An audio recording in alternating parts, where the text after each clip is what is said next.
حضرت محمد صلی اللہ علیہ وسلم کی کہانی کی پڑھیں گے ہم، سیرت النبی جو شروع کیا ہوا ہے۔ پیارے بچوں، آپ کے دادا عبد المطلب جو مکہ کے سردار تھے، کعبہ کی دیوار سے ٹیک لگائے بیٹھے تھے کہ اتنی میں ایک باندی نے آ کر انہیں زبردست خوشخبری سنائی۔ وہ خوشخبری یہ تھی کہ ان کے محروم بیٹے عبداللہ کی بیوی آمنہ کے ہاں بچہ پیدا ہوا ہے۔ دادا اپنے پوتے کے پیدا ہونے کی خبر سن کے بے حد خوش ہوئے، لیکن جب محروم بیٹے یاد آیا تو ایک دفعہ تو دل اداس ہو گیا کہ کاش وہ آج زندہ ہوتا اور اپنے بیٹے کو دیکھتا۔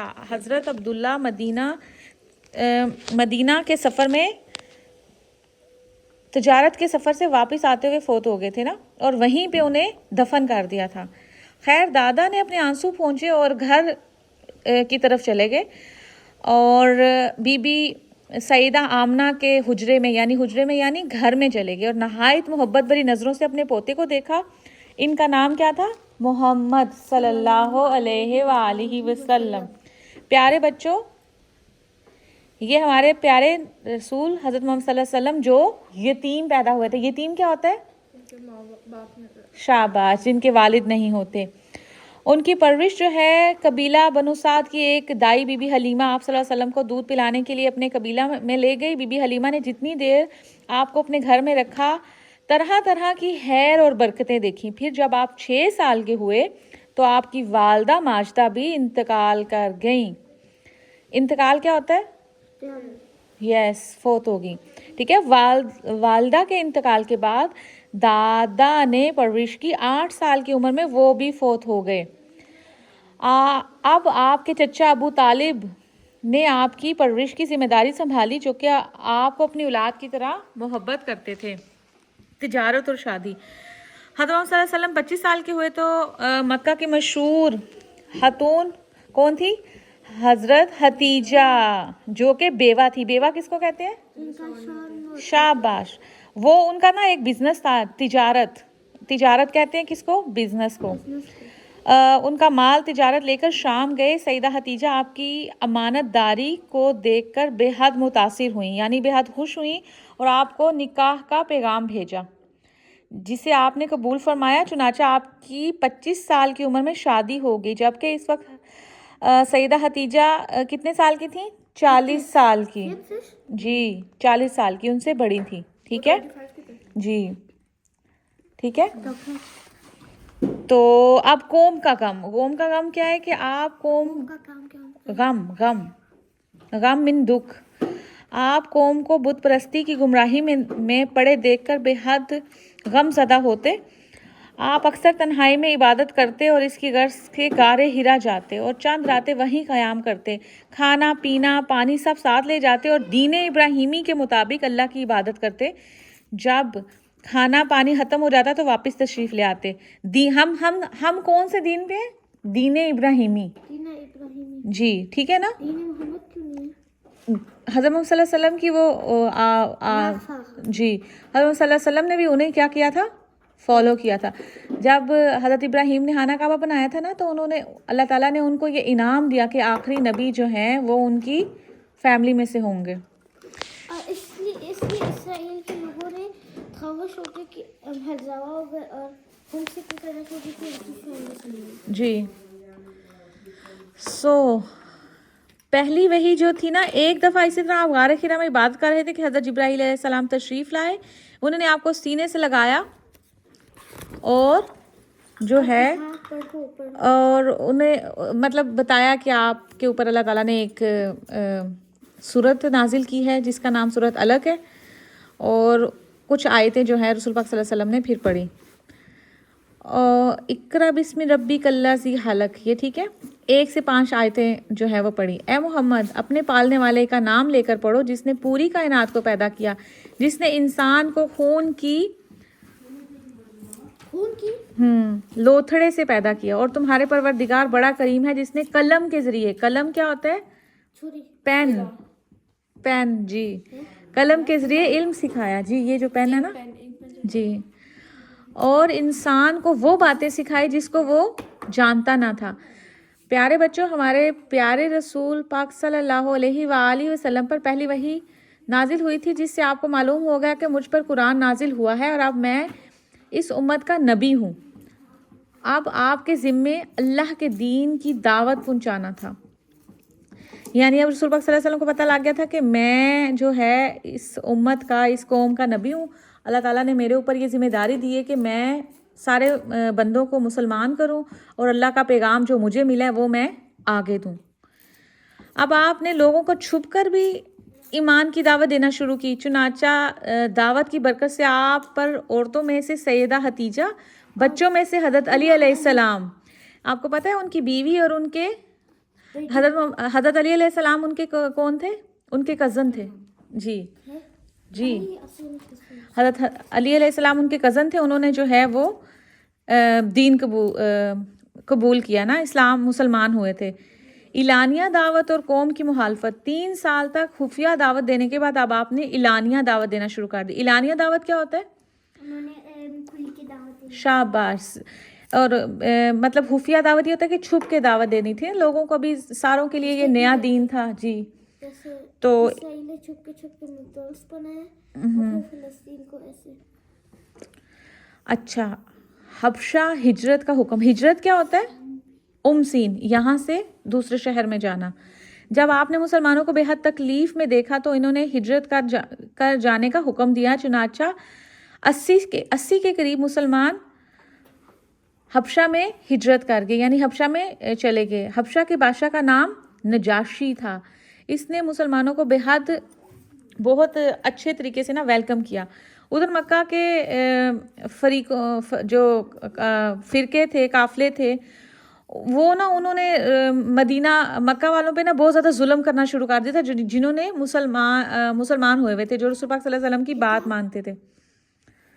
تو انہوں نے جو ہے نا مسلمانوں کو کہا تھا کہ اگر آپ مسلمان رہو گے، جو رسول پاک صلی اللہ علیہ وسلم نے کہا ہے، تو ہم آپ کے ساتھ کیا کریں گے؟ قطع تعلقی، یعنی آپ سے کوئی تعلق نہیں رکھیں گے. تو جو ہے نا ان سے مسلمانوں کے ساتھ نا لین دین کا معاملہ ختم کر دیا تھا. ان سے کوئی چیز نہیں خریدتے تھے. ان 3 سال تک مسلمانوں نے بڑی بھوک اور تکلیف میں زندگی گزاری. جب رسول پاک صلی اللہ علیہ وسلم ادھر گئے تھے نا حبشہ، تو تب مسلمانوں نے بہت مشکل سے زندگی گزاری تھی. سیدہ حتیجہ کی وفات. اسی دوران حضرت حتیجہ علیہ السلام کی بھی وفات ہو گئی. تو آپ نے اس سال کا نام غم کا سال رکھ دیا، کیونکہ اس سال تھوڑے دنوں بعد ہی آپ کے چچا ابو طالب بھی وفات پا گئے. اب کفار اور بھی زیادہ کھل کر آپ کو ستانے لگے، جس سے مسلمانوں کی مشکلات پہلے سے بھی بڑھ گئی. طائف کا سفر جو ہے نا وہ مسلمانوں کو تکلیف میں دیکھے ہوئے آپ نے طے کیا کہ طائف جاتے ہیں، وہاں کے سردار سے مسلمانوں کے لیے مدد مانگتے ہیں. مگر ان لوگوں نے بجائے بات سننے کے، ماننے کے، الٹا شرارتی بچوں کو آپ کے پیچھے لگا دیا، جنہوں نے آپ کو پتھر مار کر لہو لہان کر دیا. یعنی ان کو اتنے پتھر مارے کہ ان کے زخم ہوئے اور وہ بہت زیادہ خون سے بھر گئے. تو آپ کے مطلب اتنا خون بہا تھا کہ آپ کے جوتے بھی جو ہے نا خون سے بھر گئے تھے. وہ مسلمان نہیں ہونا چاہتے تھے، یعنی وہ رسول پاک صلی اللہ علیہ وسلم کو پسند نہیں کرتے تھے. استغفر اللہ، نعوذ باللہ. سفر معراج. سبحان اللہ. آپ نے اپنی بے بسی کی شکایت اللہ سے کی. اللہ نے آپ کی عزت افزائی فرمائی اور آپ کو اپنے پاس آسمانوں پہ بلا لیا. سبحان اللہ. یہ رسول پاک صلی اللہ علیہ وسلم کو اللہ تعالیٰ کی طرف سے ایک تحفہ تھا کہ جب دنیا والے جو ہے رسول پاک صلی اللہ علیہ وسلم کی بات نہیں مان رہے تھے، کیونکہ رسول پاک صلی اللہ علیہ وسلم اپنے پاس سے تو کوئی بات نہیں کر رہے تھے، وہ تو اللہ تعالیٰ کا پیغام دے رہے تھے نا، لیکن ان لوگوں نے نہیں مانا. تو انہوں نے جو ہے وہ اللہ تعالیٰ نے پھر انہیں کہا کہ آپ آسمان کے اوپر تشریف لے کے آئیں. اور وہاں جب وہ گئے تو اللہ تعالیٰ نے انہیں جو ہے نا جنت اور دوزخ کی سیل کروائی، عالم آخرت کے مظاہر دکھائے، 5 نمازوں کا تحفہ دے کر واپس بھیجا. آپ کے اس سفر میں آسمانوں کی سیر کو معراج کہتے ہیں، اور یہ ساری سیل ایک رات میں ہوئی. یعنی رسول پاک صلی اللہ علیہ وسلم نے ایک رات میں یہ ساری سیل کی، مطلب گھوم پھر کے آئے. اللہ تعالیٰ نے رسول پاک صلی اللہ علیہ وسلم، کوئی ایسا نبی نہیں ہے جو سارا کچھ اس طرح دیکھ سکے نا، سوائے رسول پاک صلی اللہ علیہ وسلم کے.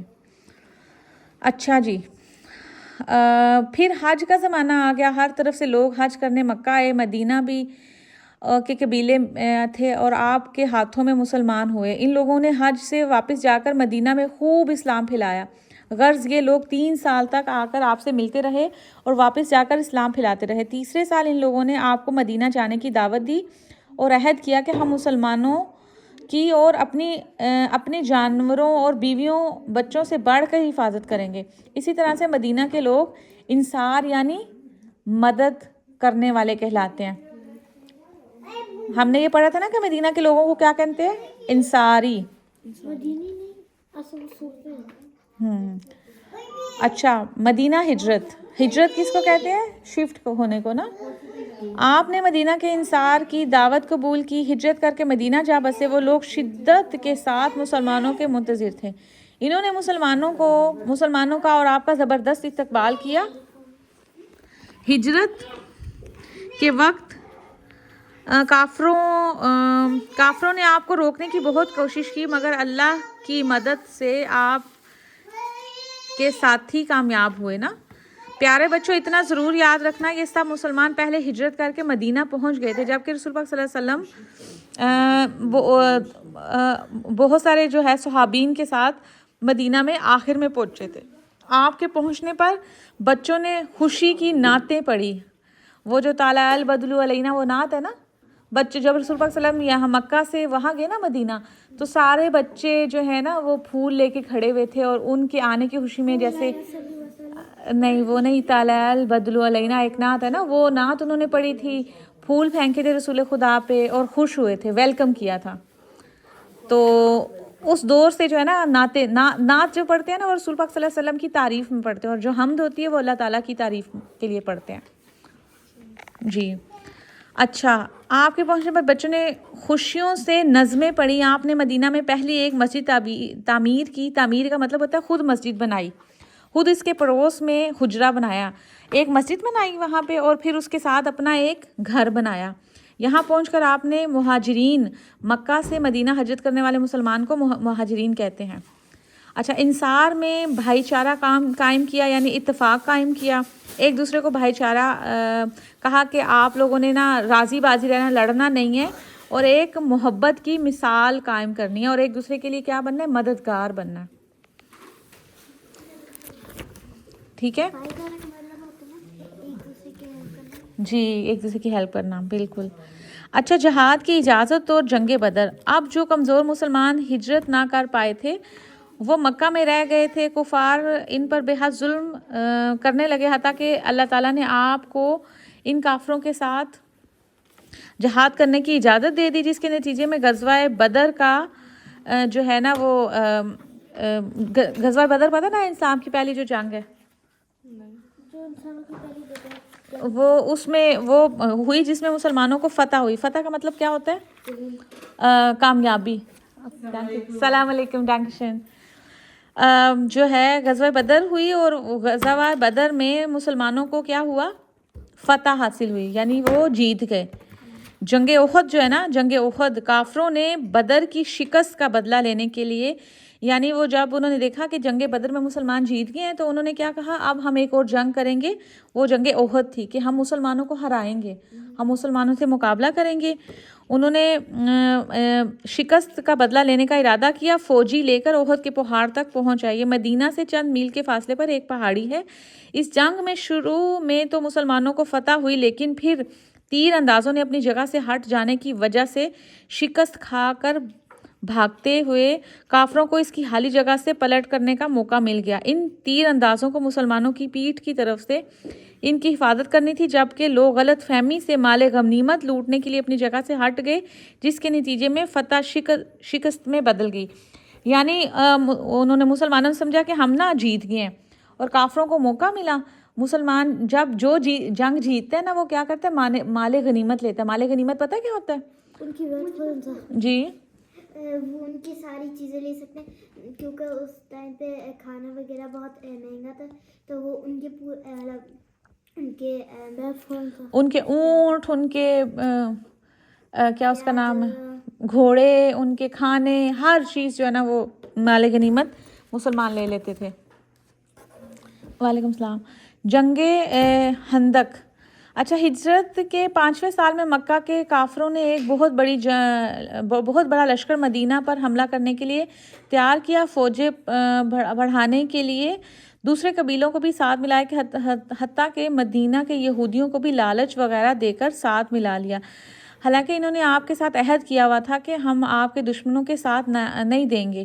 ان یہودیوں نے کافروں سے کہنے لگے کہ آپ ہمارا ساتھ دیں، اور انہوں نے پھر وہ عہد توڑ دیا جو رسول پاک صلی اللہ علیہ وسلم کے ساتھ کیا ہوا تھا، چونکہ اس جنگ میں کئی قبیلے کافروں کے ساتھ مل گئے تھے، اس لیے اس جنگ کا نام جنگ احزاب، جماعتوں والی جنگ ہے۔ عرض کہ یہ لوگ بھرپور تیاری کر کے مکہ سے مدینہ روانہ ہوئے۔ مسلمانوں نے اس موقع پر ایک نہایت عمدہ جنگی ہرامہ آزمایا۔ یہ مدینہ کے چاروں طرف دشمنوں کے آنے سے پہلے ہی خندق کھول دی تھی۔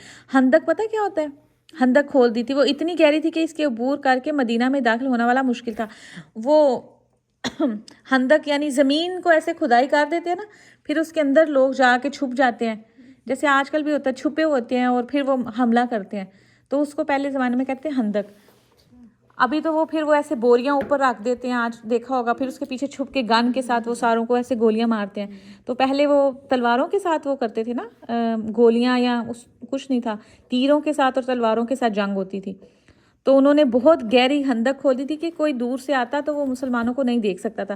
جیسے کہ اتنی نہیں تھی کہ مسلمان نیچے ہیں اور ان کا سر نظر آ لو، لوگوں کو پتہ لگ جائے دشمن کو کہ اچھا یہ لوگ ادھر چھپے ہوئے ہیں، ہم ان پہ وار کر دیں۔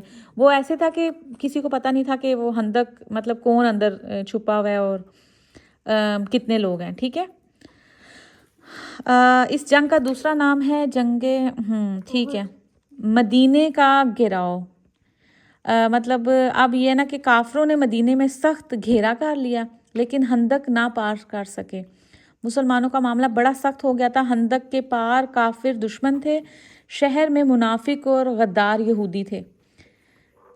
مطلب یہودی اور منافق پتہ ہے کافر سب مل گئے تھے نا، انہوں نے ان کو لالچ دی تھی کہ آپ ہمارے ساتھ ملو، ہم آپ کو بہت زیادہ مال دیں گے، کہ ہم رسول پاک صلی اللہ علیہ وسلم اور ان کے مسلمانوں کے ساتھ کیا کرتے ہیں، جنگ کرتے ہیں۔ ایک لحاظ سے مسلمان دونوں طرف سے دشمنوں میں گھیر گئے تھے، پھر منافق طرح طرح کی جھوٹی خبریں بھی اڑا رہے تھے جس سے مسلمان کافی پریشان رہنے لگے۔ مسلمانوں کی پریشانی دیکھ کر آپ نے اللہ تعالیٰ سے یہ دعا مانگی، اے اللہ، اے کتاب اتارنے والے، جلد حساب لینے والے، اس دشمنی کی جماعتوں کو شکست دے۔ پھر اتنی شدید آندھی آئی کہ رسول پاک صلی اللہ علیہ وسلم کی دعا قبول فرما لی گئی۔ کافروں پر ایک بہت تیز آندھی آئی اور جب آندھی بھی آئی، رات کو جب سردی بھی خوب پڑ گئی۔ اس تیز آندھی نے کفار کے خیمے اڑا دیے، برتن اڑا دیے، چولہے اڑا دیے اور جانور بھگا دیے۔ اب ہر طرف مطلب شور مچ گیا تھا۔ کافر اس طرح مطلب اس کو برداشت نہ کر سکے تھے، اور پھر انہوں نے کیا کیا، وہ نا واپس مکہ بھاگ گئے۔ غزوہ خندق میں کافروں، منافقوں اور یہودیوں کو بدترین شکست ہوئی۔ اس شکست کے بعد انہیں دوبارہ کبھی مسلمانوں پر مدینہ آ کر حملہ کرنے کا خیال نہ کیا۔ سمجھ آئی؟ جن کی اللہ مدد کرے انہیں کوئی نہیں ہرا سکتا۔ خالد بن ولید کا اسلام قبول کرنا ہے۔ اس واقعے کے بعد بڑے بڑے لوگ جسے خالد بن ولید رضی اللہ عنہ مسلمان ہو گئے۔ رسول پاک صلی اللہ علیہ وسلم نے انہیں سیف اللہ یعنی اللہ کی تلوار کا لقب دیا۔ آپ نہایت بہادر مجاہد تھے، آپ کی ایک نرالی شان تھی۔ صلح حدیبیہ اور اسلام کی جو ہے نا اشاعت، ہجرت کے 6 سال بعد آپ عمرہ کرنے کے لیے مسلمانوں کے ساتھ مدینہ سے مکہ روانہ ہوئے۔ آپ کے ساتھ 1,500 انصار اور مہاجر صحابی تھے۔ جب آپ مکہ کے قریب پہنچے تو وہاں کافروں نے آپ کے ساتھ صلح کا ایک معاہدہ کیا۔ ایک منٹ، اس صلح کو کہتے ہیں صلح حدیبیہ۔ اس صلح میں دونوں طرف جنگ بندی کا اعلان کر دیا گیا۔ اب آپ کو مکمل ختم ہونے لگا یہ ہماری کہانی۔ عرب میں اسلام پھیلانے کا موقع مل گیا اور لوگ فوج در فوج اسلام میں داخل ہونے لگے۔ فوج در فوج یعنی بہت زیادہ لوگ اب جو ہے نا مسلمان ہونے لگے، اسلام قبول کرنے لگے۔ پھر آپ نے آس پاس کے ملکوں میں بھی بادشاہوں کو، جیسے کہ روم کے بادشاہ کہل، فارس کے بادشاہ کسری، ایک شہر کا نام، ملک کا نام ہے، وغیرہ کو خطوط بھیجے اور انہیں اسلام قبول کرنے کی دعوت دیجیے۔ روم یعنی اٹلی کے ساتھ روم ہے نا ادھر، اور فارس، بہت سارے آس پاس کے جو بادشاہ تھے نا ان کو بھی رسول پاک صلی اللہ علیہ وسلم نے کیا کہا، بریف بھیج دیا کہ آپ لوگ بھی، ان کے بادشاہوں کو نا، کہ آپ لوگ بھی اسلام قبول کرو۔ فتح مکہ۔ ہجرت کے 8ویں سال قریش نے معاہدہ توڑ دیا، بعض مسلمانوں کو قتل کیا اور آپ 10,000 مجاہدوں کو لے کر مکہ روانہ ہوئے اور بغیر کسی مقابلے کے مکہ کو فتح کر لیا۔